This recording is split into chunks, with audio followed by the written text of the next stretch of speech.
Hello everyone! Ayan, kumusta po sa inyong lahat? And for today's video ay samahan niyo po ako magluto nitong ating isa na namang napakasarap na ulam. Walang iba kundi itong ating pakbet or pinakbet. So meron guys tayo ditong liempo. Ang gamit po natin dito ay yung pork liempo kasi may taba-taba yan.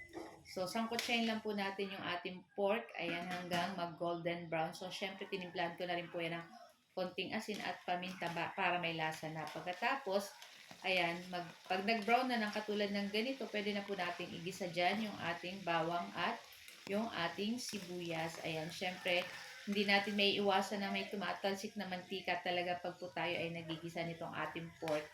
Kasi may mga taba-taba po yan. After po nun, ilagay din rin natin yung ating kamatis. So, gumamit po ako ng 4 na pirasong medyo malalaking size ng ating kamatis. Ayan, tapos halu-haluin na po natin dyan. So, masarap po sa pakbet, marami ang kamatis.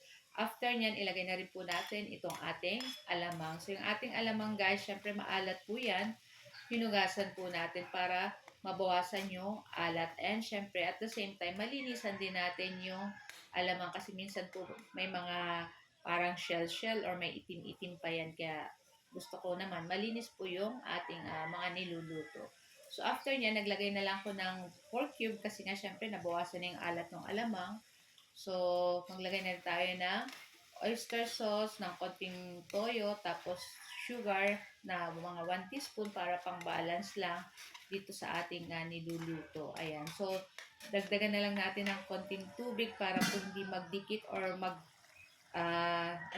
matutong yung ilalim nitong ating niluluto guys. Tapos, lutuin lang natin sa katamtaman na apoy, wag sobrang lakas kasi pwede pong matutong yung ating niluluto. And pagkatapos, ayan, pwede na nating ilagay dyan yung ating kalabasa. So, maya-maya na natin isusunod yung ating mga ampalaya, yung ating talong, sitaw, okra. So, nagdagdag pa akong tubig. So, lutuin lang natin yan ng ilang minuto. And pagkatapos, guys, ay pwede na rin natin dyang ilagay yung ating mga gulay. So, ako po talaga pag nag-aano ng pakbet, minsan inuuna ko talaga yung kalabasa kasi siya po yung medyo matigas at medyo matagal-tagal nang maluto. Compare dito sa ating mga talong, sitaw, ampalaya, okra, madali lang naman po yan. Tapos yan, hinalo-halo ko na rin iyan at nagdagdag din ako ng tubig. Ayan.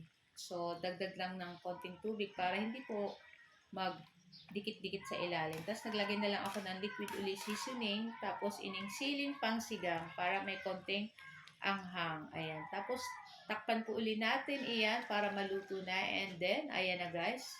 So, pwede na rin natin tong patayin yung apoy at ayan, makikita nyo na ko, napakasarap po nito. At talagang yung ating gulay, napakadami ng ating gulay. And syempre, yung ating pork din, dinamihan na rin natin guys para mas masarap.